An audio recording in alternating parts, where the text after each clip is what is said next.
الملكوت سبحان ذي العزة والعظمة والهيبة والقدرة والكبرياء والجبروت سبحان الملك الحي الذي لا ينام ولا يموت سبوح قدوس ربنا ورب الملائكة والروح سبحان الله وبحمده عدد خلقه ورضا نفسه وزنة عرشه ومداد كلماته سبحان الله وبحمده سبحان الله العظيم نستغفر الله العظيم ونتوب إليه حسبنا الله ونعم الوكيل نعم المولى ونعم النصير حسبي الله لا إله إلا هو عليه توكلت وهو رب العرش العظيم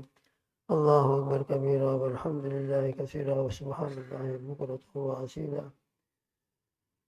الحمد لله الذي هدانا لهذا وما كنا لنهتدي لولا أن هدانا الله الحمد لله الذي تواضع كل شيء لعظمته الحمد لله الذي ذل كل شيء لعزته الحمد لله الذي خضع كل شيء لملكه ونشهد أن لا إله إلا الله وحده لا شريك له إلها واحدا أحدا صمدا لم يتخذ صاحبة ولا ولدا ولم يكن له كفوا أحد ونشهد أن سيدنا وشفيعنا وحبيبنا وسندنا ومولانا محمد عبده ورسوله صلوات الله وسلامه على سيد الأولين والآخرين خاتم الأنبياء والمرسلين قائد الغر المهجلين سيدنا محمد وعلى آله وأصحابه وأزواجه وأتباعه أجمعين وبارك وسلم تسليما كثيرا كثيرا كثيرا أما بعد شريف الله اللهم صل على محمد وعلى آل محمد كما صليت على إبراهيم وعلى آل إبراهيم إنك حميد مجيد اللهم بارك على محمد وعلى آل محمد كما باركت على إبراهيم وعلى آل إبراهيم إنك حميد مجيد اللهم صل على سيدنا محمد أفضل صلواتك وأشرف صلواتك بعدد معلوماتك ومداد كلماتك كلما ذكره الذاكرون وكلما غفل عن ذكره الغافلون وصل على جميع الأنبياء والمرسلين وعلى ملائكة المقربين وصل على جميع المؤمنين والمؤمنات والمسلمين والمسلمات أما بعد حضور پاک صلی اللہ تعالیٰ علیہ وآلہ وسلم کی ایک حدیث کا مذاکرہ شروع ہوا تھا جس میں آخری الفاظ حدیث شریف کے یہ ہے وَصَلَاةٌ عَلَىٰ إِسْرِ صَلَاةٍ لَا لَغْوَ بَيْنَهُمَا كِتَابٌ فِي الْعِلِّيِّينَ ایک نماز کے بعد دوسری نماز اس طرح ادا کی جائے کہ ان دونوں نمازوں کے درمیان میں کوئی لغو اور بیہودہ کام نہ کیا ہو اللہ کے نافرمان نے کوئی گناہ نہ کیا ہو جیسے عشاء کی نماز ہم نے پڑھی اور ابھی فجر پڑھی ہماری رات اس طرح گزری ہو کہ اس میں کوئی گناہ اور لغو کام زبان کا ہاتھ کا نافرمانی اللہ کی نہ کی ہو تو یہ دو نمازیں اللہ سبحانہ و تعالیٰ کے یہاں اتنی مقبول ہوتی ہے کتابوں فی علیین کہ ان دونوں نمازوں کو علیین میں لکھا جاتا ہے اللہ اکبر کبیرہ علیین کے اندر لکھا جاتا ہے ابھی فجر پڑھے ہم نے فجر کے بعد ظہر پڑھیں گے ابھی فجر سے لے کر ظہر تک ہم نے بہت اہتمام کیا نماز پڑھ کر گئے گناہوں سے اپنے آپ کو بچانے کی پوری کوشش کی نہ کسی کا دل دکھایا نہ زبان سے کسی کو تکلیف پہنچائی نہ کسی کی غیبت کی نہ اور کوئی گناہ کیا اس طریقے سے ہم نے ٹائم گزارا ابھی فجر اور اس کے بعد ظہر یہ دو نمازیں ہم نے اس طرح ادا کی کہ ان دونوں نمازوں کے درمیان میں کوئی لغو کام بیہودہ کام نہیں کیا تو پھر یہ ہماری دو نمازیں فجر اور ظہر علیین میں لکھی جائیں گی پھر اسی طرح عصر ظہر اور عصر پھر عصر اور مغرب اور پھر مغرب اور عشاء پورے دن کی روٹین چلتی رہے گی تو وہ نمازیں ایسے تو ہمارا ہر عمل اللہ سبحانہ و تعالیٰ کا جو نظام ہے کرامن کاتبین کا ہمارے شولڈر کے اوپر ہمیشہ دو فرشتے ساتھ رہتے ہیں کرامن کاتبین جو ہماری اعمال صالحہ کو بھی لکھتے رہتے ہیں اور ہمارے گناہوں کو بھی لکھتے رہتے ہیں ان دونوں کے اندر جو نیکی کا لکھنے والا فرشتہ کرامن وہ امیر ہے اور جو گناہ کا لکھنے والا ہے وہ اس کے اندر ماتحتی میں ہے نیکی جب انسان کرتا ہے اللہ سب کو اور مجھ کو اخلاص نصیب فرمائے اخلاص والا ایک سبحان اللہ بھی ہو تو وہ بھی لائے گا نہیں جائے گا ایسا نہیں ہوگا لکھا نہیں جائے گا ما یلفظ من قول الا لدیہ رقیب عتید ما یلفظ من قول انسان جو لفظ بھی زبان سے نکالتا ہے اللہ سبحانہ و تعالیٰ کا دوست بزرگوں اتنا مستحکم نظام ہے یہ ہماری زبان جو چلتی رہتی ہے اور ہم جو زبان سے جو چاہے بولتے رہتے ہیں، بہت سوچ سمجھ کر بولنا چاہیے۔ ابھی بھی فضائل درود شریف کے ذکر پرسوں تعلیم کے ذریعے واقعہ گزرا تھا کہ ایک شخص کا انتقال ہوا۔ اب انتقال کے بعد ان کے اوپر کچھ حالات آنے لگے، سوال جواب منکر نکیر کا بن نہیں رہا تھا، پریشان ہونے لگے کہ میرا کون سا ایسا گناہ ہوا ہے کہ جس کے نتیجے میں یہ سوال جواب منکر نکیر کا مشکل ہو رہا ہے۔ حاطف غیبی کی طرف سے آواز آئی، یہ تمہاری زبان کی بے احتیاطی کا نتیجہ ہے، زبان کی بے احتیاطی کا نتیجہ ہے۔ اس لیے دوستو بزرگوں، مجھے بھی اور آپ کو بھی سب کو اپنی زبان کے اوپر بہت کنٹرول کرنا چاہیے۔ مفتی تقی صاحب دامت برکاتہ کا ایک بہت مشہور مقولہ ہے، پہلے سوچو پھر بولو۔ سوچو میں کیا بولنے والا ہوں، اس طرح سوچ کر بولو گے تو انشاءاللہ اللہ کی نافرمانی بھی نہیں ہوگی، غیبت بھی نہیں ہوگی، کسی کا دل بھی نہیں ٹوٹے گا۔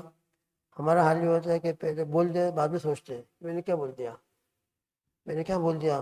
نہیں، پہلے سوچ کر بولنے کی عادت ڈالو۔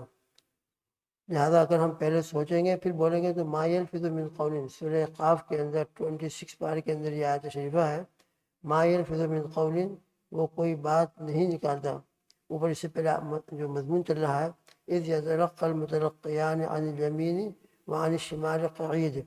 جبکہ دائیں اور بائیں دو بیٹھے ہوئے یہ فرشتے جو کرامن کاتبین ہیں، نیکی کا لکھنے والا فرشتہ ہمارے داہنے سرور پر رہتا ہے، عن الیمین، وعن الشمال، اور گناہوں کا لکھنے والا جو فرشتہ ہے وہ بائیں سرور پر رہتا ہے، قعید، وہ ہمیشہ بیٹھے رہتے ہیں۔ اور ان کا کام کیا ہے؟ ہر عمل کو لکھنا۔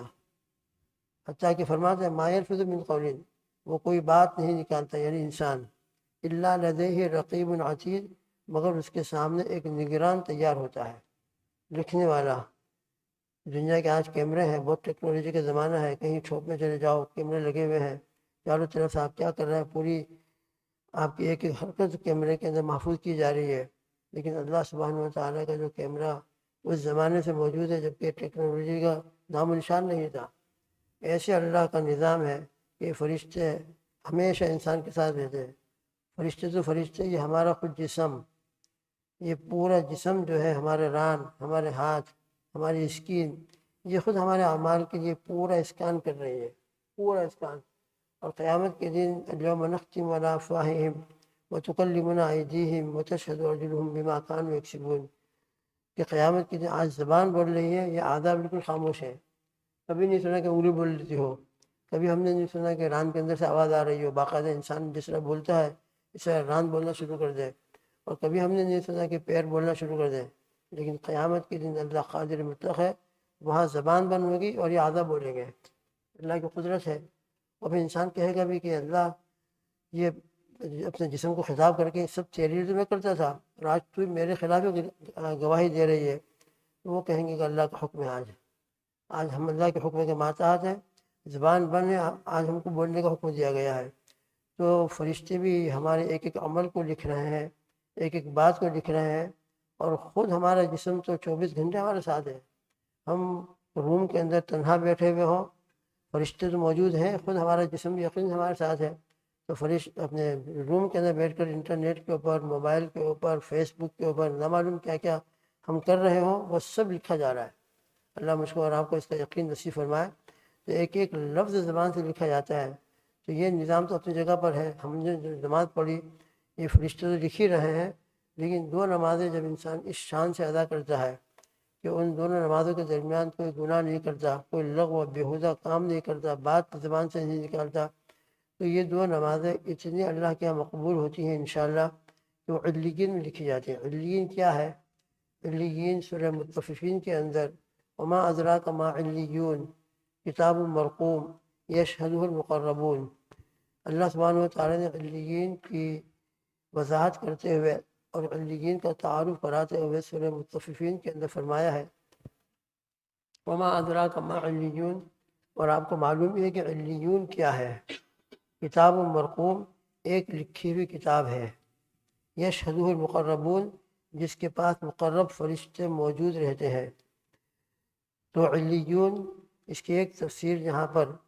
خود قرآن مجید کے اندر جو اللہ سبحانہ و تعالیٰ نے بیان فرمائی ہے، کتاب مرقوم ایک لکھی ہوئی کتاب ہے۔ کیا لکھی ہوئی کتاب؟ یعنی انسان دنیا میں جو اعمال کرتا ہے اور اللہ سبحانہ و تعالیٰ کے ہاں وہ اعمال بہت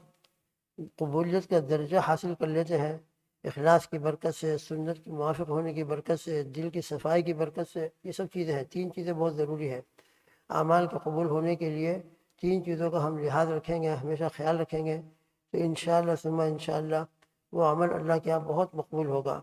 ایک تو یہ کہ عمل صرف اللہ کی رضامندی کے لیے کیا جائے، اللہ کی رضامندی کے لیے، جس کو اخلاص کہا جاتا ہے۔ اور دوسرا یہ کہ وہ عمل سنت طریقے کے مطابق کیا جائے۔ عمل تو بہت اچھا کر رہا ہے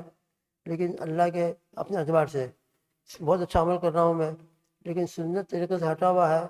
تو پھر اس عمل کی بھی اللہ کے یہاں کوئی حیثیت نہیں۔ اللہ سبحانہ و تعالیٰ کے یہاں تو بس وہی عمل مقبول ہے جو ہمارے حبیب صلی اللہ تعالیٰ وسلم کے نمونے کے مطابق ہو۔ تم کو ہم نے ایک نمونہ، ایک سمپل دے دیا ہے اللہ کے رسول صلی اللہ علیہ وسلم کا، لقد کان لکم فی رسول اللہ اسوۃ حسنہ۔ بس تم اپنا جو عمل ہمارے پاس ہمارے حبیب صلی اللہ تعالیٰ وسلم کے سنت کے مطابق لے کر آؤ گے تو چھوٹا سا عمل ہوگا، 2 رکعت نماز آپ نے پڑھی ہے، وضو کیا ہے، وہ عمل ہمارے یہاں مقبول ہوگا۔ اور جو عمل ہمارے حبیب صلی اللہ تعالیٰ وسلم کے طریقے سے ہٹا ہوا ہے اس عمل کی ہمارے یہاں کوئی حیثیت نہیں ہے۔ لہٰذا ہمارا ہر عمل سنت کے مطابق ہو جائے، ہمارا کھانا، ہمارا پینا، ہمارے وضو، ہماری نماز، ہمارا مسجد میں آنا، مسجد میں داخل ہونا، مسجد سے نکلنا، غرض ہے کہ 24 گھنٹے کے جتنے اعمال ہیں، ہمارا چہرہ اور ہمارا ڈریس، یہ سب حبیب پاک صلی اللہ علیہ وسلم کی سنت کے مطابق ہو جائے تو بس وہ عمل مقبول ہے۔ 2 باتیں ہوئیں، اور تیسری چیز ابھی مولانا سلیم صاحب دہراج صاحب دامت برکاتہم نے اپنے ایک مجلس میں بیان فرمایا تھی، بہت کام کی بات ہے وہ بھی، وہ یہ ہے کہ دل کی صفائی ہو، دل کا تزکیہ ہو، دل کے اندر حسد نہ ہو، دل کے اندر تکبر نہ ہو، دل کے اندر جلسی نہ ہو۔ اس لیے کہ دل کی صفائی ہوگی، قلب سلیم ہوگا تو انشاءاللہ یہ اعمال باقی بھی رہیں گے اور قبول بھی ہوں گے۔ لیکن دل میں تکبر بھرا ہوا ہے، دل کے اندر حسد بھرا ہوا ہے، اور ہم اعمال کر رہے ہیں تو ہم ایک طرف اعمال کر رہے ہیں اور دوسری طرف حسد بھرا ہوا ہے دل کے اندر، یہ حسد کی آگ تو ہمارے اعمال کو جلا کر خاک کر دے گی،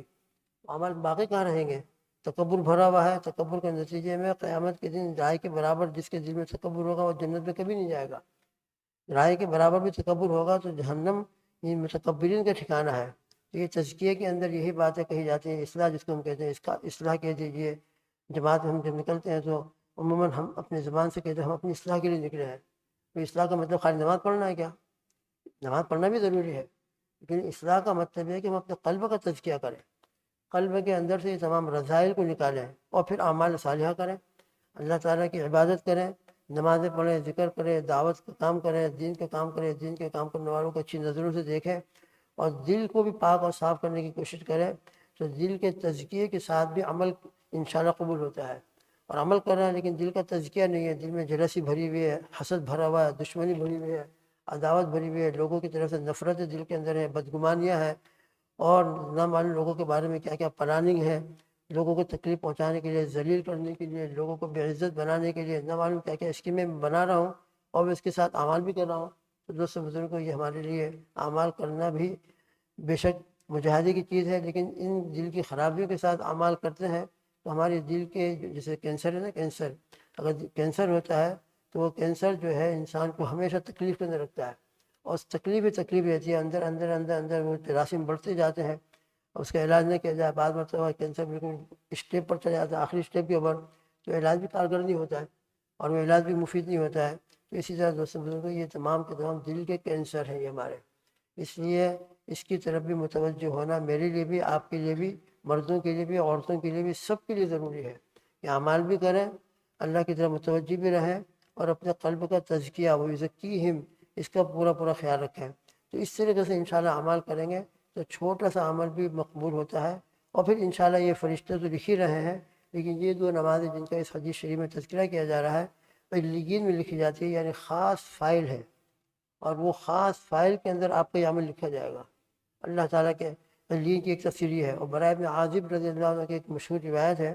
اس کے اندر یہ بتلایا گیا ہے کہ علیین جو ہے 7ویں آسمان پر عرش کے نیچے ایک مقام ہے۔